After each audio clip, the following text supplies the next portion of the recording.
live. And I should sound good. Hopefully. Maybe. Gotta check. Yeah, I hear you, Ratbird. No.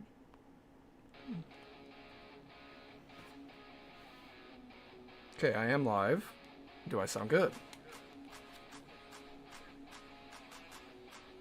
I sound alright. Alright, let's do this. So, welcome. Welcome to the stream. So, today we're going over the basics of animation and some simple animation tests. Oh yeah, I fucking sound like a lecturer now. I barely know jack shit about animation. So, this is a learning process for everyone involved, including me, because I'm not that good. So, there's 12... I'm still... Okay, my phone was on still. Alright. So, 12 principles of animation.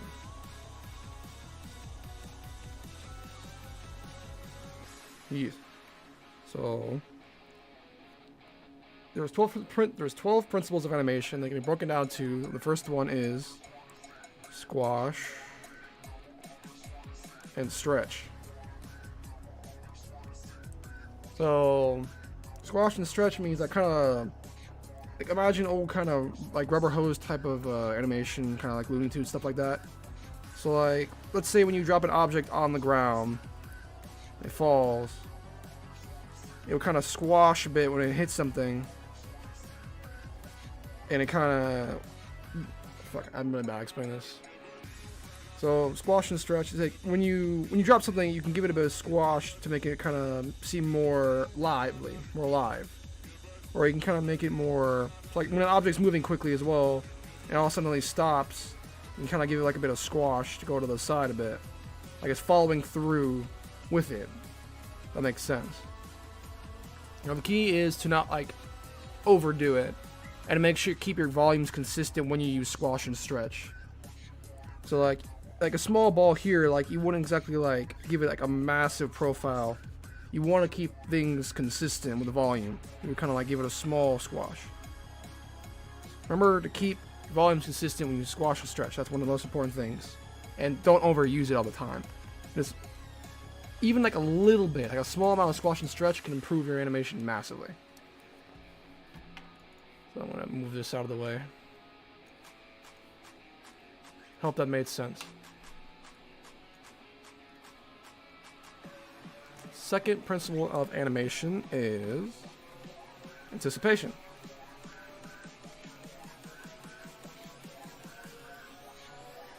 So, anticipation. So, to describe it like, so imagine someone like beginning to run. You're not like, the person's not gonna immediately start running. You're gonna start preparing for it. So like that's what you kind of want for anticipation. You gotta let the audience know what the character's planning on doing. So, like if a character kind of is about to punch, you gotta like make him show like he's about to punch. If I could draw it properly. You gotta get the anticipation build up that he's about to punch instead of just going like straight up to punch.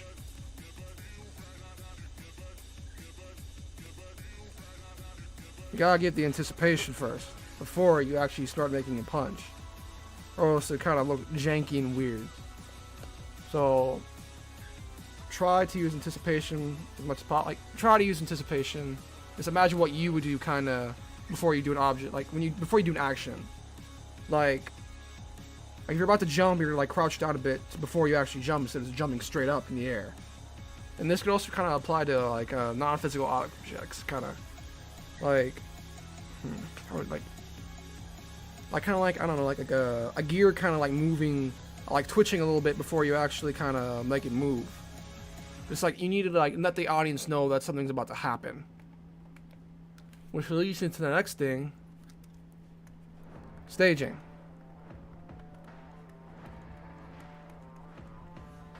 Staging is the presentation of an idea. So, like, imagine yourself as a director. You want to properly stage things so the audience knows what's about to happen. Like, say you have someone kind of... How do you describe this? Like so, like the example I was shown was like kind of someone sneaking up on a person. I'm just not gonna draw this grade. It'd be fun.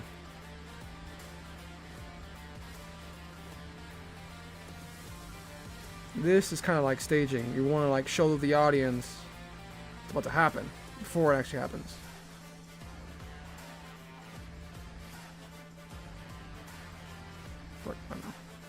I'm not gonna draw like. I'm just kind of trying to explain this as quickly as possible.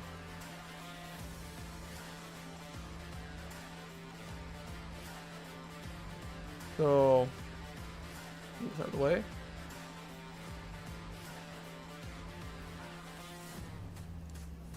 Next up, 4 is straight ahead and pose to pose.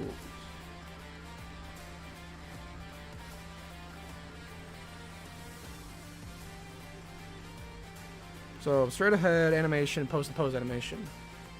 So straight ahead kind of means to animate something like frame by frame as it's happening. Like with a water droplet, let's say the order you like, this is the order that you animate in. 1, 2, 3, 4, 5. So I'm gonna use the case of a water droplet. So you go one by one. Got a water droplet. Animate each frame as it happens. And you get it's a little bit bigger.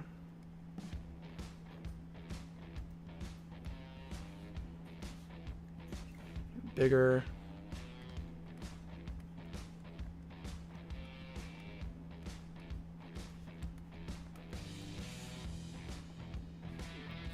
More.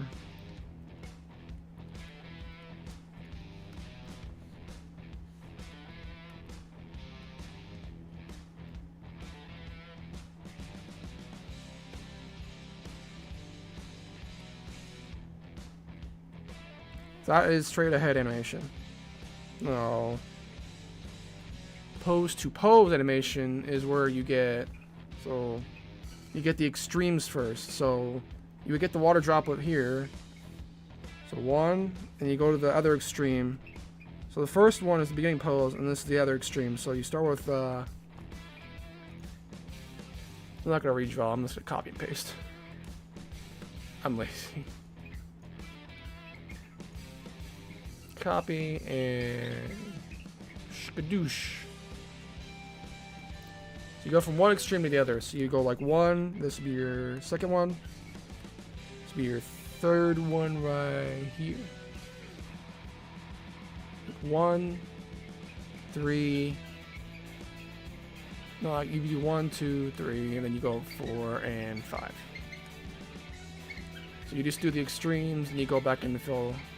You do each extreme and you go in afterwards to fill it in one by one by one. It can be boring, like this type of frame by frame, pose to pose is more kind of, it feels more natural to do. And it's more kind of, it feels more freeing, but like the caveat is that you can possibly, your character can get out of shape and change proportions a lot. And here with fucking no, this was straight ahead. Sorry, straight ahead. I'm not the greatest teacher. Straight ahead animation is best for when you kind of, it feels more free, feels more lively. But the caveat is that your character can like change proportions a lot, and you can have some other issues with kind of like framing. But with pose to pose, you get more solid kind of foundation, but it feels more mechanical. So the key, like a lot of animators like to use, they go over with all the major poses with pose to pose. Make sure everything's properly good. Everything stays proportional, and you can see where everything's gonna happen. And they go straight ahead afterwards, and just go for like in betweens to use straight ahead. So pose to pose for keyframes, and then straight ahead for the in betweens. What most people usually do. What I like to do. I hope I'm explaining this properly. As you can tell, I did not go to school for this. I just self-taught and I read a book. Therefore, I know everything. I'm a genius. Yes. Alright. 5. Sorry for the bird noises in the background. He's a bit I'm excited. Okay, 5. Follow through and overlapping action. Okay.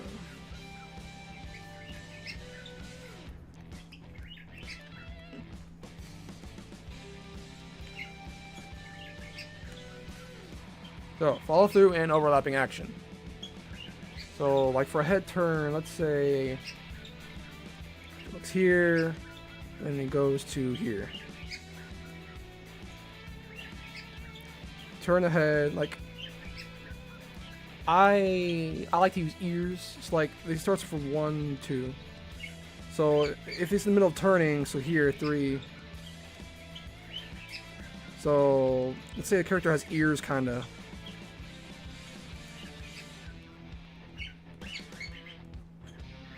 So those ears would follow through and follow the order they were. Hold on, let me drop this.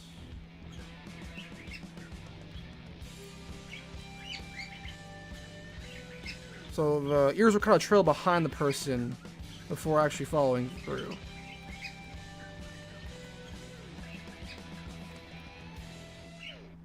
And either easier example was kind of like an antenna, kind of. Swoosh.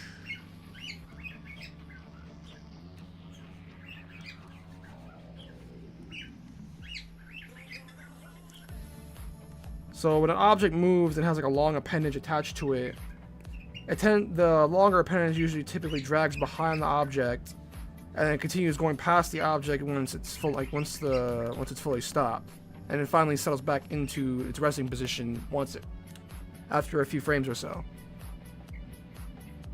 This also kind of helps with kind of giving it. Crap! I need to look at my notes again. Like, it applies to anything such as clothing, kind of like ears, hats, tails, jewelry, everything like kind of like attachments to the body. That's not actually part of the main character. Makes sense. Okay, next, 6. I'm really a fucking terrible teacher. Slow in and slow out. So all action doesn't immediately start at 100%. So everything kind of needs to build up over time from a stopping position. So you do that by starting your frames closer together, like 1, 2, 3, and then slowly pacing them farther and farther apart once the objects start to build up motion. And you would do the same for when it starts to slow down. 1, 2, 3, 4, 5, 6, 7. Now, all objects don't.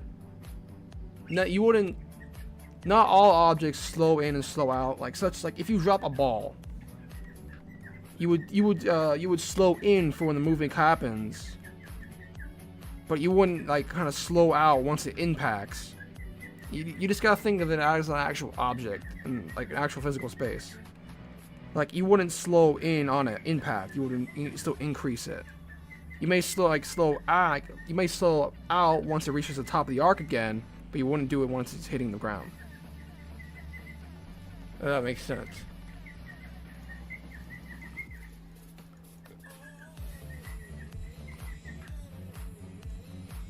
Okay. This out of the way. 7. Arcs. Also very important. So, a lot of natural movement follows arcs.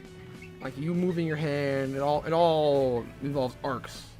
Most natural things usually follow an arc. Like unless it's like a robot and it kind of follows more like kind of like mechanical movements. Like your hand would kind of move in an natural arc if it's swinging down. Or like a head turn. Like from earlier, like from here, like it would follow an arc when you turn your head. If you pay conscious attention to it, you naturally kind of just like swing your head in an arc. Like here to here, here, here, and here.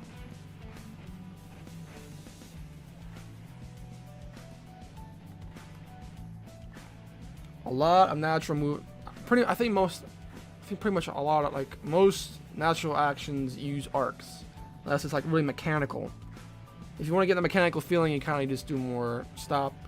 You don't slow in, slow out, and you don't really follow arcs. It's more like straight ahead. But if you're trying to make it more lively movement and your movement seems wrong, just try to draw a simple arc for where you want it to go. Like, let's say if I want to animate this hand here and I want it to go here, it would help me a lot if I just put the arc ahead of time, and I can just go boom, boom. Like it's like a simple, it's like a guide to where you want to put things at. It helps a lot just to kind of have these simple guides here. Like 1, 2, 3, 4. That's why I recommend using that a lot. It's just kind of like simple lines for where you want that part of the body to go.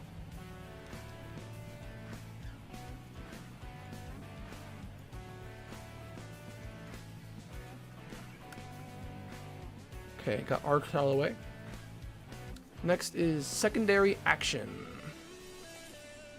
Secondary action.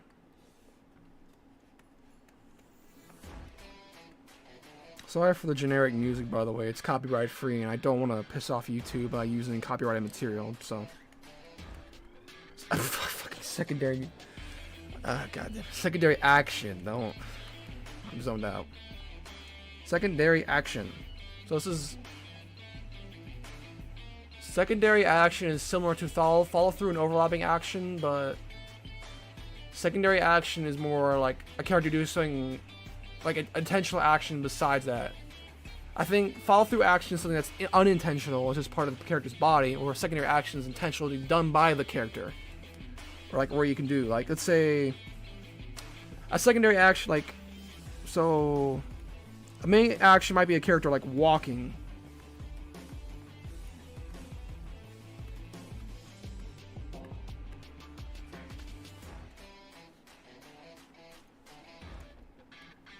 That's the main action, right?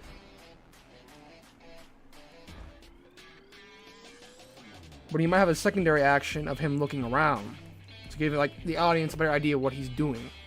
Like he might turn his head from side to side to look around. That could be your secondary action. Or like maybe a character. Hold on, I gotta move this out of the way to get more room.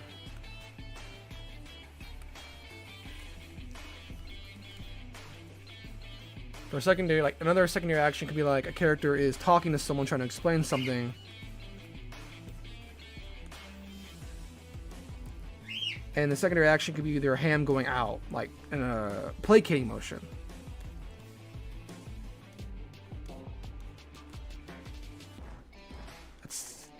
I hope I'm getting the idea across.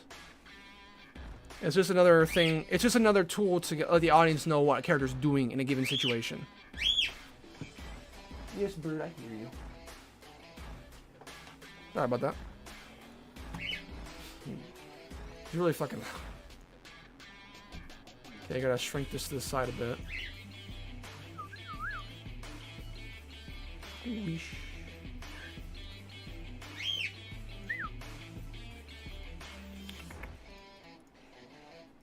Okay.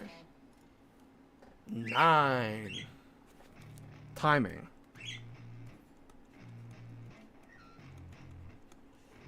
So timing is where you put your frames at individually.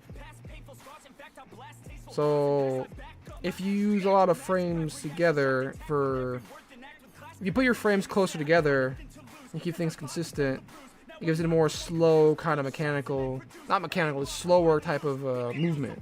So like keeping your frames together gives it more slow movement. There we go. Sorry, I kind of have a speech impediment. So, frames closer together.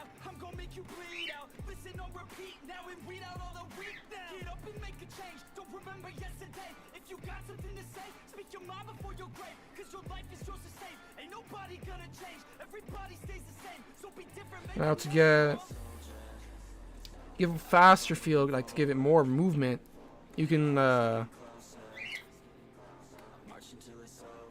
fuck, I did it the wrong way around. So, timing. Fuck, I did it wrong. Sorry, ignore everything I said. So the more drawings you have closer together, it gives you a slower feel to it. But the farther apart your drawings are, the faster it feels. That is what timing is.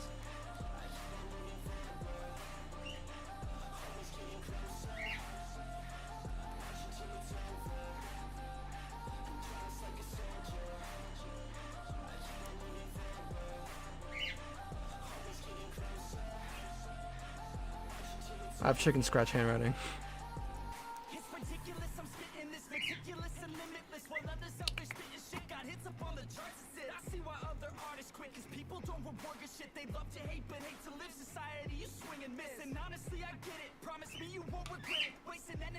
Okay, 10.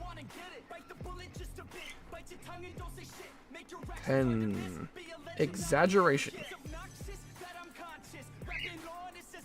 So this can apply to movement or to a character itself, where you exaggerate a certain feature of a character or you exaggerate a movement of a character.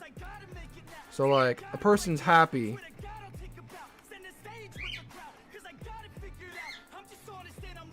So you can exaggerate even further to make them even happier. Or like, a person's scared. So you would exaggerate, like, a person might like lean back naturally when they're scared. And you could exaggerate that even further to give a more interesting, more appealing look. Explains it.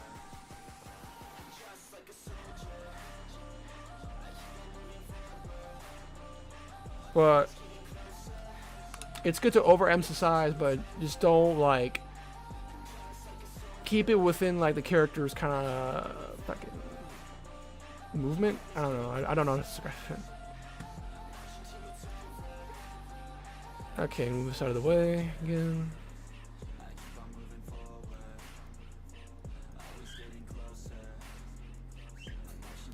No, 11. I missed one.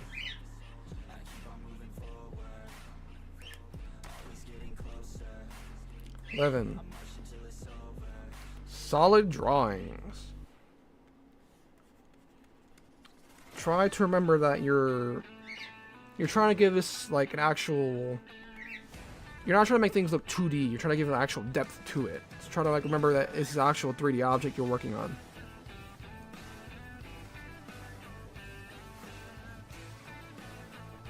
Yeah, shut the fucking. I need to get. I'm not gonna. There. It's good enough. Remember, these are actual. You're trying to make it look 3D. Try to give it actual life, not just flat drawings. I'm gonna give it depth.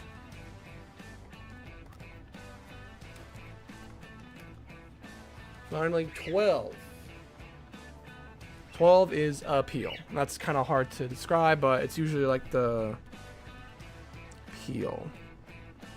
Like it's usually it comes to the appearance of a character, like over exaggerating features like I said before. So like an old man kind of. You're further exaggerated by kind of giving him much more hunchback. You could exaggerate even further to give him much more appeal. That makes sense.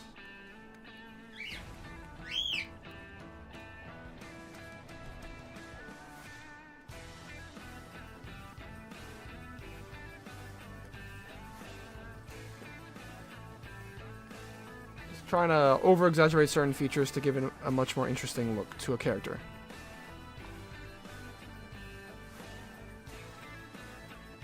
That is the 12 principles of animation described to the best of my abilities. Probably said something wrong, and you can lambast me in the comments or in the chat.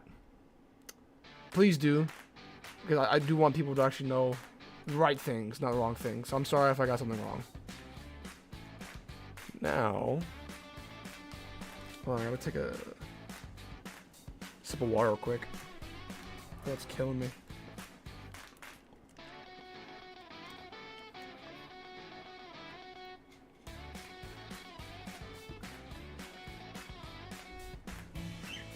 Alright. Okay. So this is one of the first animation practices. One of the easier animation practices someone can do as a beginner animator. It's a good old bouncing ball. I'm gonna start going through that. So I'm gonna stop taking on like a basic teacher role. I'm just gonna draw. I mean, animate. Cause fuck me, man. I'm terrible at being a teacher. Remember, as an animator, be fucking lazy. Use frames as much as possible. Be a lazy piece of shit. And remember, you put on onion skins to keep it consistent. I'm gonna put it like here.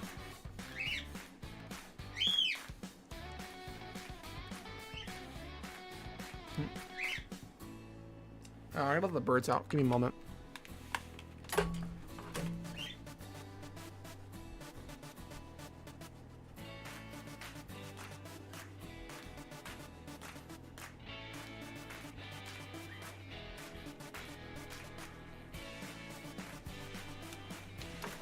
And I'm back. Oh, yes, bird, I hear you. Okay. Where'd I put my pen? There we go. Remember, be a lazy piece of shit as an animator. Reuse frames as much as possible and rely on onion skin a lot. It helps a lot.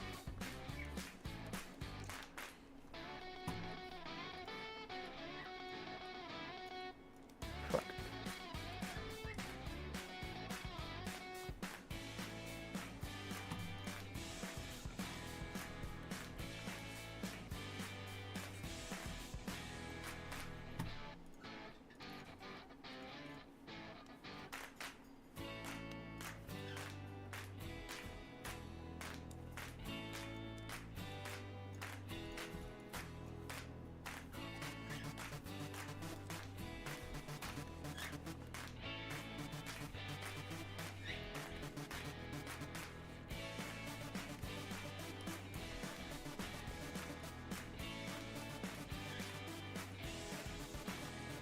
Remember to kind of go back.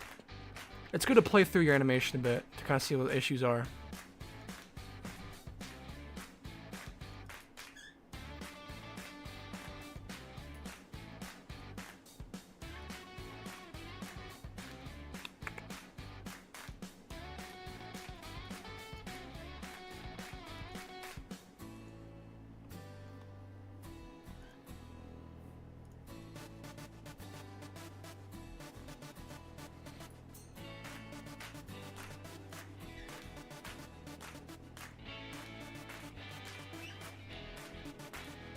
Oh yeah, I forgot. There's a...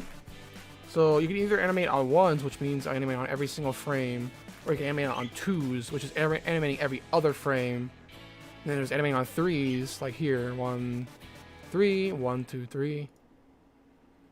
Or you can animate fours, fives. Like it doesn't... Like you don't need to have like a lot of frames for the animation to look smooth. It's just kind of like spacing it out properly to where the motion feels natural. Like a lot of animators kind of hold like on a frame for like 3, 4, maybe even 5 frames, and it still looks good. Just kind of subjective. Like Into the Spider-Verse kind of uses really choppy movement, and it still looks fantastic. It's just kind of how you use it. You don't really need a lot of frames to look good.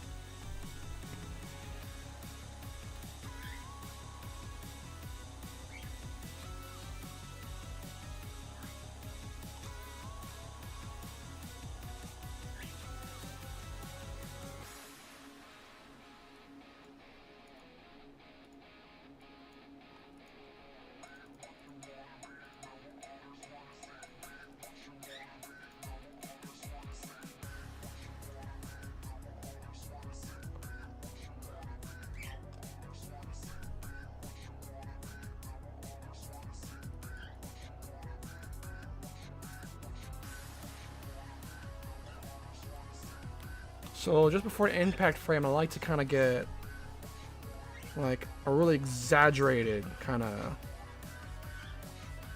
pose before it hits the ground.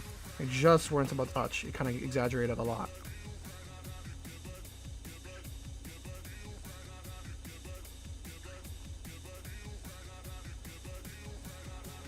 too much exaggeration. I have to like kind of. There we go.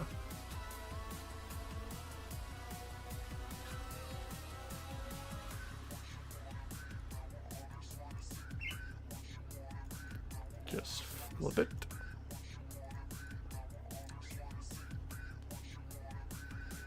Stretch.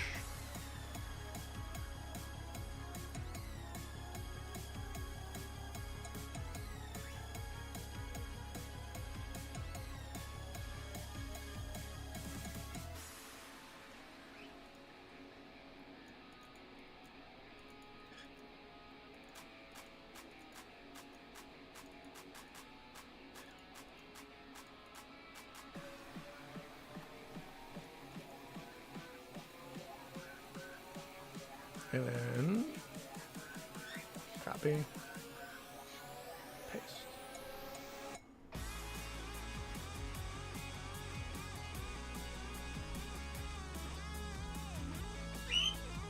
And there you go, you got the bouncing ball.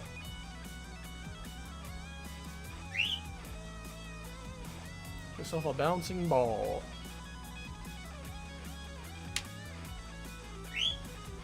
I'm gonna come make it a bit better. Hold on.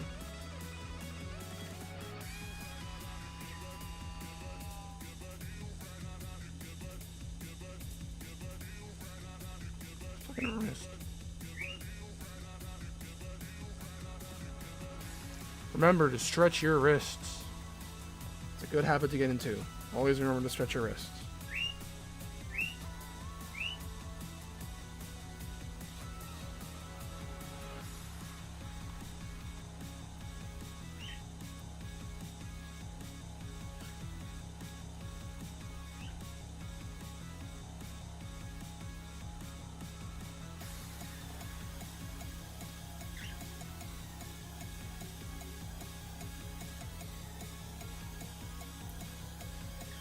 There you go. Bouncing ball.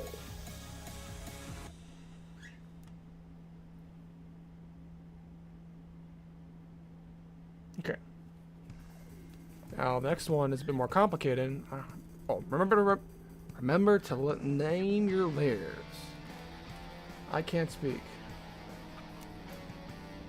Bounce ball.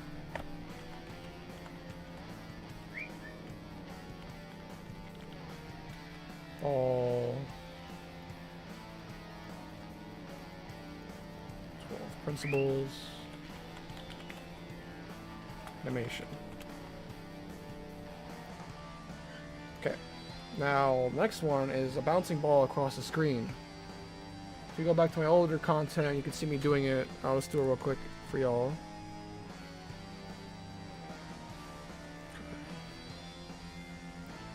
Here, here.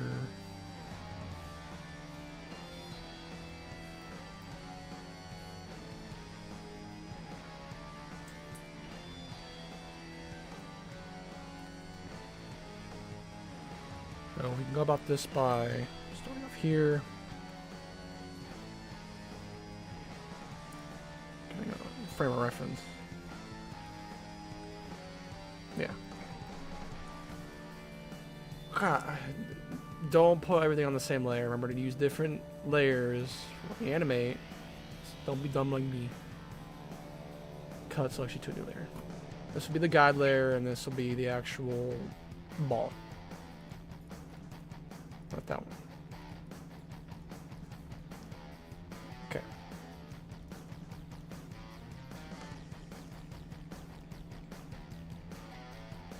Get it to crunch that up a little bit.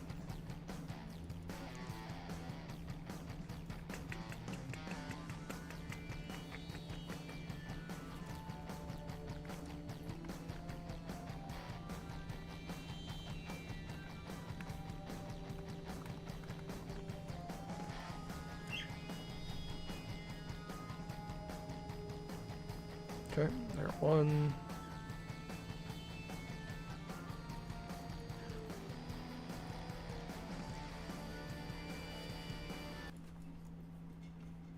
Be a lazy piece of shit, remember. So next extreme. here. Flat pizza disc. You don't need always. Don't always kind of like over. You can like. It depends. Think of the ball in different materials. Like in like a wooden ball wouldn't really squash and stretch a lot. Like or like a bowling ball. Like a water balloon will like squash and stretch a lot. It's just the type of feeling you're trying to give it. I'm trying to go from like a hard object or like a basketball. Okay, I can draw circles, I swear.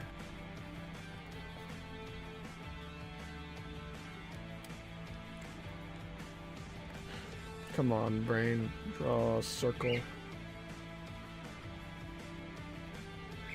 There we go. I've done it. Possible. Little squash and stretch.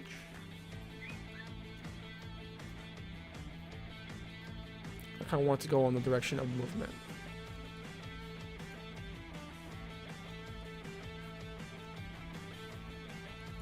Here, paste, onion skin.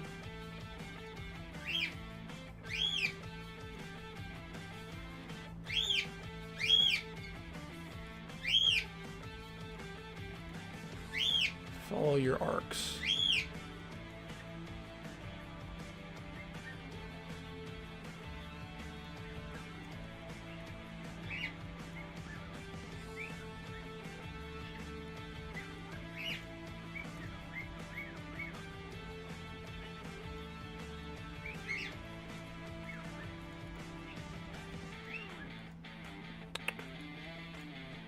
And paste.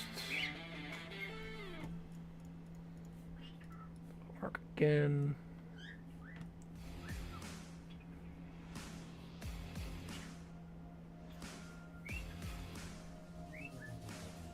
Try to keep, you want it to keep landing on the same kind of like level and plane, so I gotta fix that. My arcs here.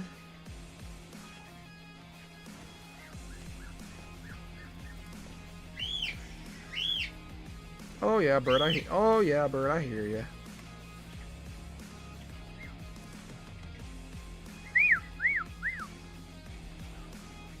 Sorry, the birds are in my room, so.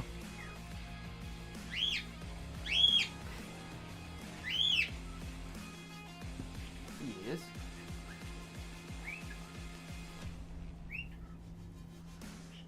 Okay, copy, paste. Copy and paste is your friend here. Use it. And paste again.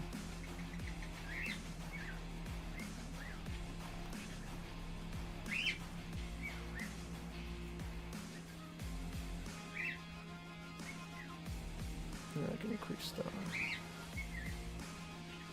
And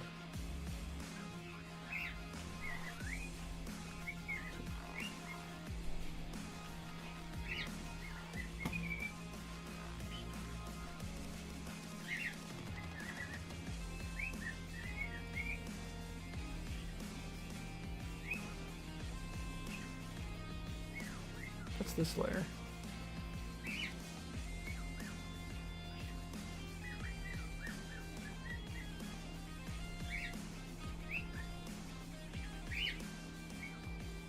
Okay. And we got all the extremes for the arcs done. Go in for the in-betweens.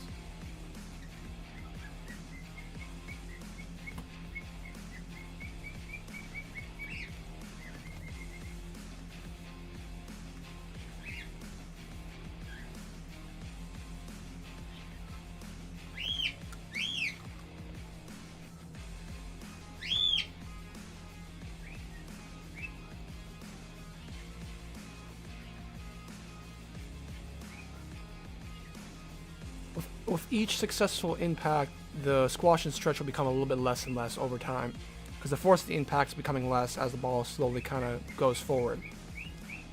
That kind of makes sense.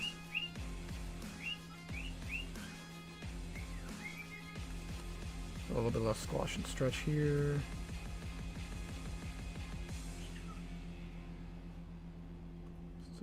less.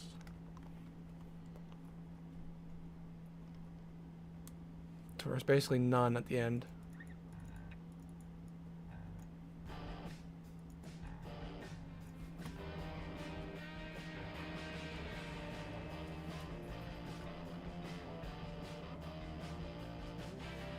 Gotta fix this.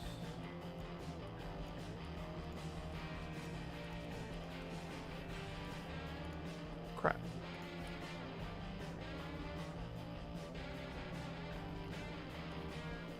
Small squash and stretch, like itty bitty.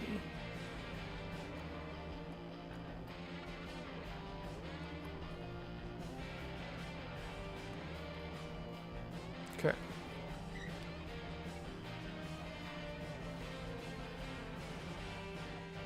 I've used too much squash and stretch here, honestly, for basketball. I'm gonna fix that.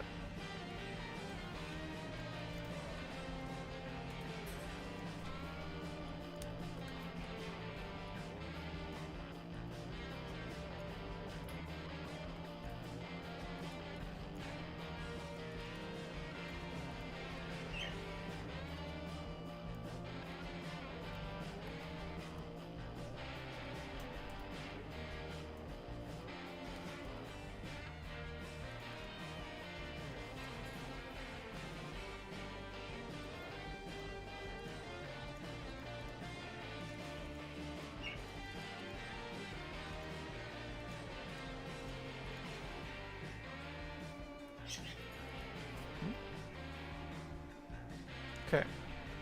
Good amount of squash and stretch. Between here. Ignore that. Don't go bombarding him.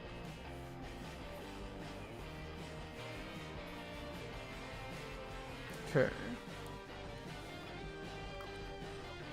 Bit more squash and stretch. I can start talking about myself again, I guess. So I bought a gun recently. It's a good conversation to have. It's good old Mosin Nagant. Nagant. I don't know. I think you pronounce it Nagant. Nagant. Russian Mosin Nagant. Timing's wrong. Hold on top of the frame.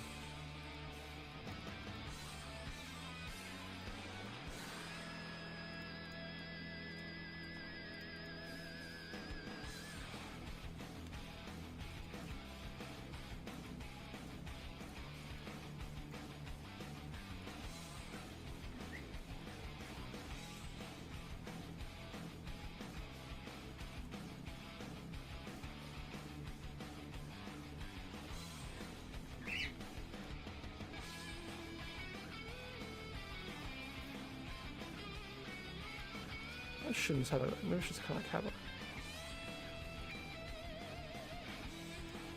should space it out towards a bit more. Yeah.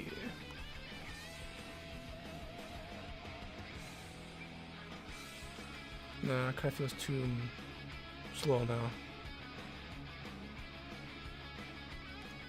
Here. Not like that. Here. More towards the actual ball.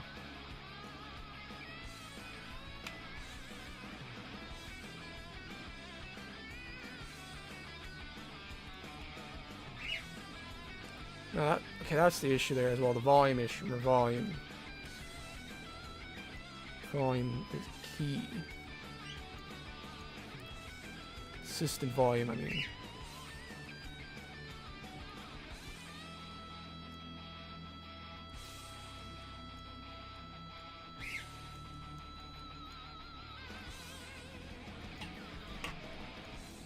Okay. Just go.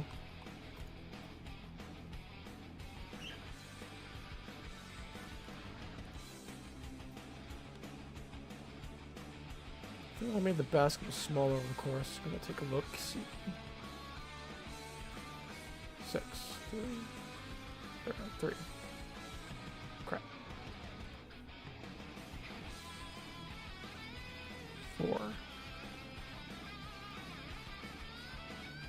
get it. Yeah, okay, but whatever. I bought a gun recently, but I have to wait like 10 business days to actually get it. So I'm here just waiting for my gun to get in. No, for me, my background check to pass. So I can go get the gun, take it to the range. Shoots 7.62 by 54R. Good old Mosin. Fucking love that gun. I love a bunch of World War II guns. My jam. My bread and butter. Fix this arc a bit. It's my bread and butter. Not that one.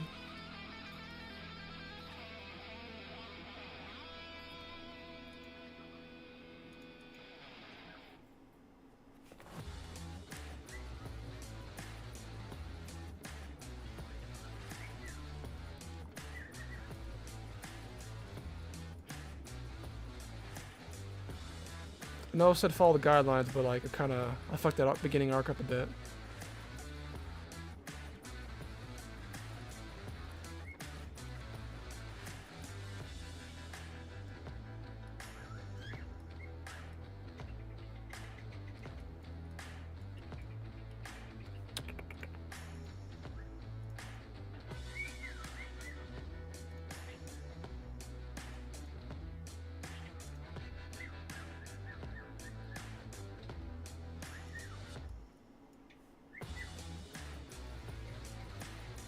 No, I got a bunch of like steel case ammo for it recently. That ammo was just like $1 a bullet. It was expensive. Got like, I know I could buy surplus ammo, but I heard it's really kind of bad for the barrel because like corrosion, like all the salt and whatnot. Like the salt it kind of produces. Like I don't understand fully, but like, it is caused corrosion due to like the type of ammo it is, I guess.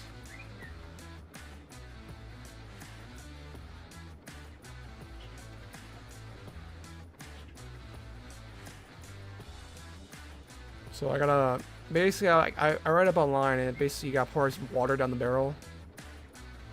I don't know if that could cause rust later, I guess, but I'll just take their word at it, because like other people are recommending using Windex. I heard other people that say it's stupid because Windex is mostly just water, so just I heard any old water basically works, so I'll just pour water down the barrel just in case. And then put oil on it once it's dried off and all that. I'm not gonna just leave it wet. Incredibly irresponsible.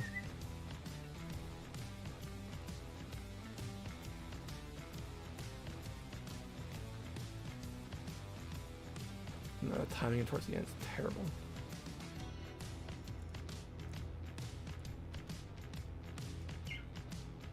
Paste.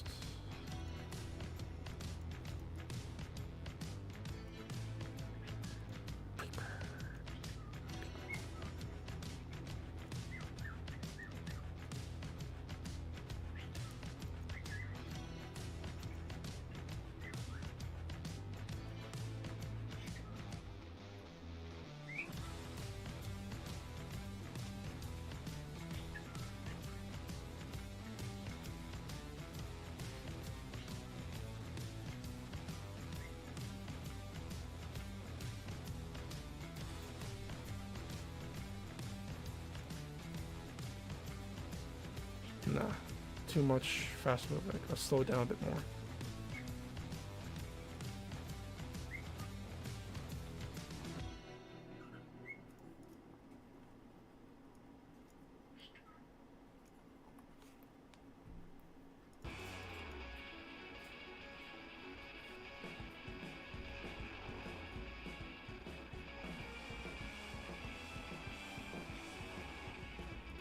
I think I'm kind of like sitting too long on the actual impact frames, which is kind of causing it to look weird.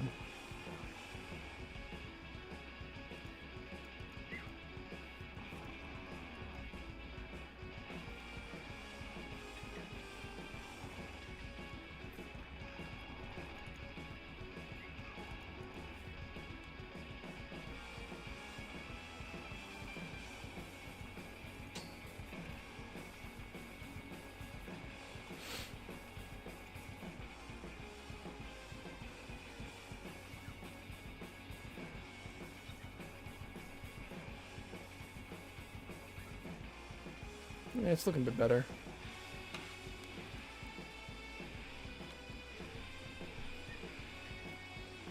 I probably should lower the actual. Maybe I should increase the first arc back to what it originally was.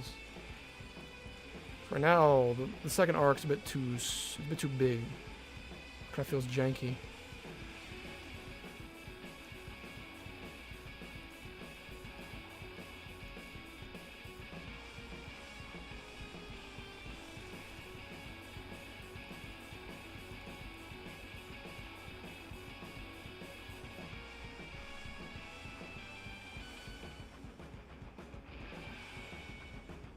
You just gotta fix that last arc is all.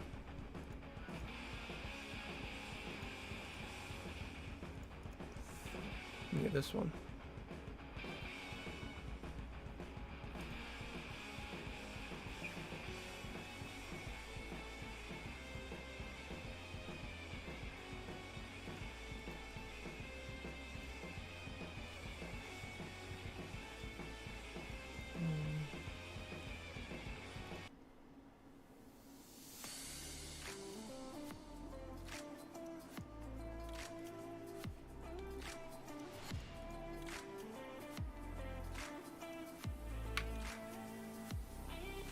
It's kind of holding too far in the air there.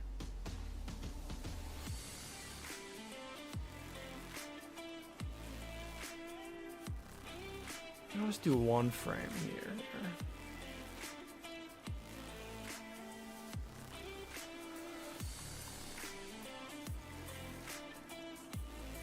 No, it kind of looks janky now. Put it in the appropriate spot. Here, probably.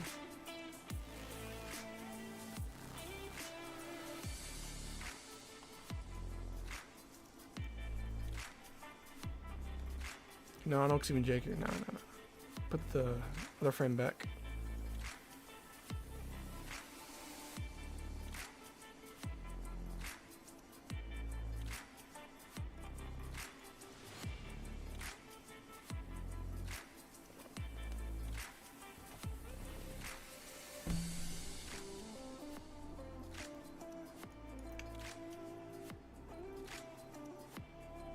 Any issues that I'm putting this one far.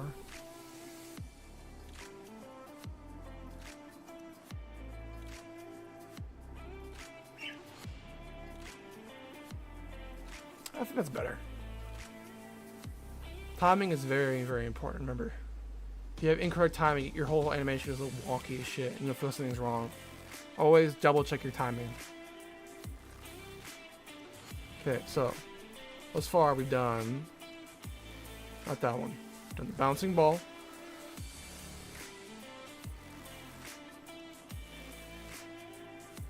Squash and stretch as well. We've done the bouncing ball across the screen. Those are two good animation practices you should do if you're interested in animation. Take a sip of water.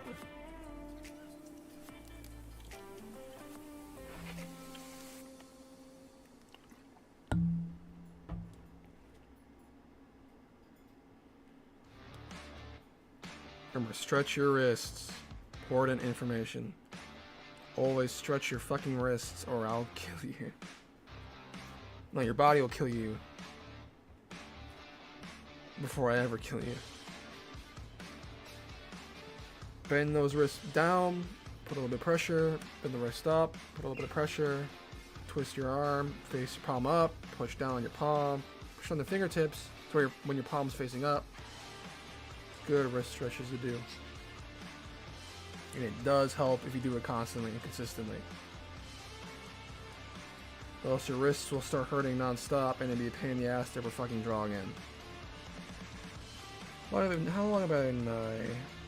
long have I been streaming? A few minutes? Yeah, okay, that's not bad. I don't know if I have enough time for another. It's getting pretty late. Yeah, I'll do. Yeah. I could just start talking, I guess. A little outro instead of animating. So I'm kind of more of like a historical gun net. I like to purchase all these firearms from like. I would like to purchase a bunch of old firearms like from World War II, World War I, like a Lee Enfield. I got my Mosin Nagant. I'm really happy about that. It's my first ever. It's my first personal gun at least. Yeah, I fired guns before, like an AR-15 or like a Glock or like some. I fired like 9mm, like 22 long rifle, 5.56. I think a shotgun when I was younger, but I don't remember 100% what gauge it was. But the Mosin Nagant is my own personal rifle, first personal rifle. Unfortunately, I have to wait like 3 to 10 business days, up to 10 business days, and a minimum of 3 days before I can actually, for my background check at least, because I'm below 21. I'm 19, so I gotta wait. I'm really hoping I don't have to wait the 10 days. Like, I'm praying to the bureaucratic gods right now. The gun. My background check gets done early so I can get my gun and go to the range. Because fuck me, man. I want to tear that crap apart. I want to clean it. I want to do all this maintenance towards it and go in the range and shoot it. I love that type of stuff. I love my mechanical type of stuff. Sometimes. It depends on the weapon. The Glock, like the Mosin Nagant, it's like a very historical rifle since it's been in so many combats.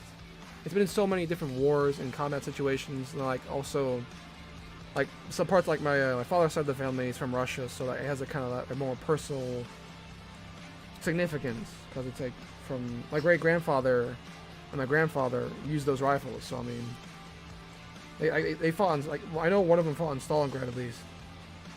I don't know exactly what weapon he was issued, but I probably bet it was a Mosin Nagant. Like, since it was the main battle rifle of the Russian army during World War II. So that's like another reason why it's so significantly important to me. Like, I know I can get like an AR-15 probably. Like, I'm just trying to limit myself to like below $500. And thankfully I got like the Mosin Nagant for around $411 after tax. Like, the actual price was like $399, but they had like a promotion, so I got it for like $370, and so the tax was like $411. And yes, I know I can get like an AR-15 online for like $500, but like, I mean, and the ammunition is a bit hard to find. I won't say that. Like, I bought like at the gun store I got it at, I bought like 100 rounds of ammunition for it. Like each bullet cost like $1 though.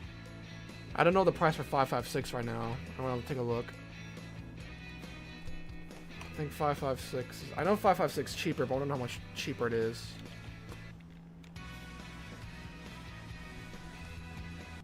Probably get like Academy or something. Not ammo case, Academy. Fuck. Academy. Yeah, 5.56. You can get like, I believe. How many bullets are in here? 20 rounds. You can get like 20 rounds for like $11. So it's like 50 cents a bullet. To like, no, 60 cents a bullet per round. It's like around half the price of like 7.62 by 54R. Like, it's not great, but it's still better than like the ammunition I got. I'm surprised it's not cheaper actually. So originally I was looking like a 22 long rifle, like a fucking 1022. A 1022 like Ruger or something like that, but I kind of realized I kind of peaked really early on with that type of rifle. So instead I opted for like the Mosin Nagant, because like, again, historical rifle, all that other stuff. Like, it's just so cool, you know. It's nice to have the wooden, like, it's a decoration piece that I can also shoot. That's cool. I like that. I like that a lot. But I don't know, you guys can argue all you want about like what weapon I should have gotten. Yeah, I don't know. I love the fucking Mosin Nagant. I can't wait for that. I cannot wait to pick it up and just do all sorts of shit to it. That's all I've been doing mostly. Yeah, I got a new door as well. A solid plywood door. So it's better than the cardboard door I previously had. That's pretty needed. Back to guns. Like, I hope to get like an M1 Garand one day or something like that. Fuck, that's the wrong button. I hope to get like an M1 Garand, or like, that might be my next one. Like, when I get spending money, I mean, like, I'm a college student, so I don't have a lot of money. like an M1 Garand or like a Kar 98K or like a Mauser or Lee Enfield. I would love it in Lee Enfield, but the ammunition for it's kind of hard to find around here. Like 303 British, it's a bit hard to find. Like if I got like an M1 Garand, I can get 30-06 at the store, and it's the same. It's roughly the same price as 7.62 by 54R, like $1 a bullet. So I don't mind. Like I'm probably gonna get some more 7.62 by 54R next time I go in though, because that ammunition's not extremely hard to find. It's just more difficult than like 5.56 or 22 long rifle. I don't know. Okay, back to animation. So we did the bouncing ball again. Bouncing ball up and down. Then we did the bouncing ball side to side. So now we can do good old brick. We got ourselves a brick. And then you get that brick and you push it off a shelf. Is that simple? Where the fuck did I put my pen at? There we go. So, but the act of being a gun nut, not a gun nut, but like I like to become a gun nut. So, your shelf. I'm planning on going to the range eventually when I get my gun, which is probably like 2 weeks from now. Like I read some stories about like people below the age of 21 having to wait like 2 weeks, a month, just for their background check to come in. And I pray to God I don't have to wait that long. That would suck ass. I just want it's a bolt action rifle. It's not like I'm gonna go to the freaking. I'm not gonna pull like Uvalde shooting or something like that. It's bolt action. I can't. It's not like an AR-15 or something like that. I can't really do much. It's still guns, sure, but it's not like a semi-automatic rifle. It's an old battle rifle from World War II. Okay, back to the perspective. You gotta get proper perspective. Well, you got your fucking brick. Make sure you get proper perspective. You want to keep it consistent. And get your brick. And get your cube. And you get that bad boy. And you push it off a shelf. And that's the third animation practice I recommend. You get that brick. And then you put it on the ground. Like so. Kertunk. No, I gotta do it properly. So, boom. Remember your arcs. Crap. Remember your arcs. It's got a little simple arc here that's falling on the ground. Remember, this is a 3D object in a 3D space, so you want to try to keep it like consistent.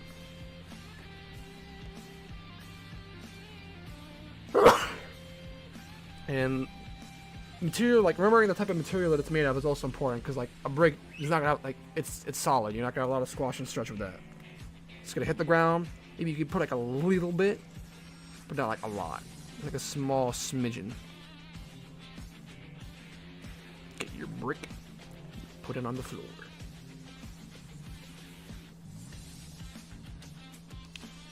Fuck! I did not put that. I did not give it the proper perspective. Well, this brick's too freaking squat. Extend that brick out.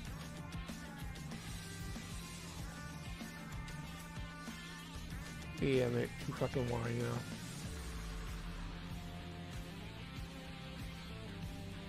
Yeah, crap. It's long enough now, but I made it too thick.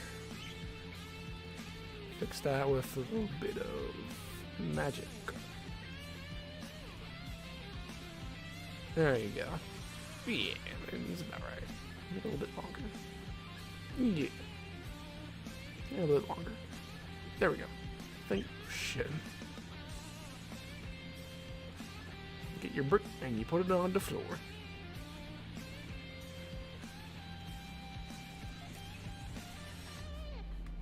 Put that bad boy on your floor. So back to the gun rants. I got like a bunch of Chinese stripper clips. Not like actual like kind of. Oh shit, put it in wrong. Not like actual like stripper clips from the Chinese military. It's just like stripper clips that are made in China for the Mosin Nagant. So not great quality, but like they work. Okay, I fucked the brick up. Thinner. Longer.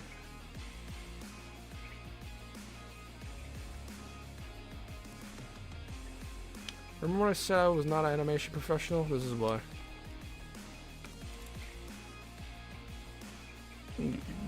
Put it on the floor. You gotta get good at perspective. That's very important for this.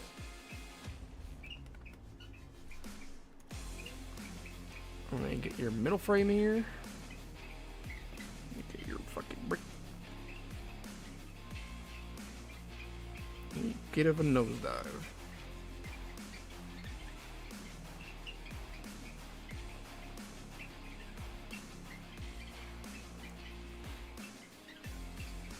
Free bird, yeah.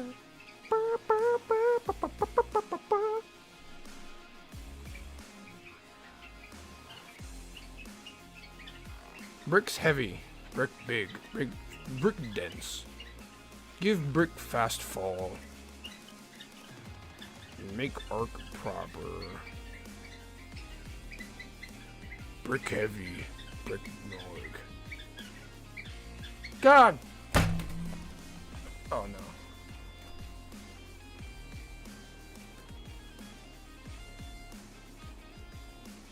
I forgot the most basic rule of animation. You should always save your work. I forgot to fucking save it. Fuck. Yeah, I was watching YouTube creepy part. Yes, good. Fuck! Oh my... Oh my brickwork. God damn it. Let this be a lesson to always fucking save your animations first. At least it wasn't anything important. I've had this happen to where like I was working on like an animation project that was kind of... I just didn't save it. And I had to restart from the very fucking beginning.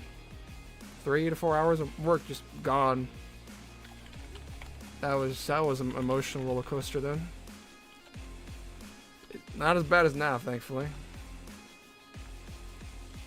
So always save your work as much as possible, just in case your animation program crashes and you could possibly lose all of your work. Biggest heartache of my life. Don't let it happen to you. I don't know how long I should stream for. No one's really watching, so I mean, it's fine.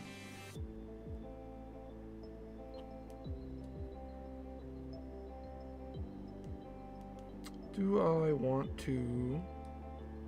I think I'll just call it here, honestly. Don't really stream. I mean, it's been an hour.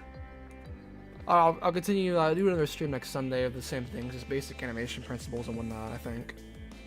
So I can learn with y'all and y'all can learn with me, if anyone watches this, I mean. So, hope you have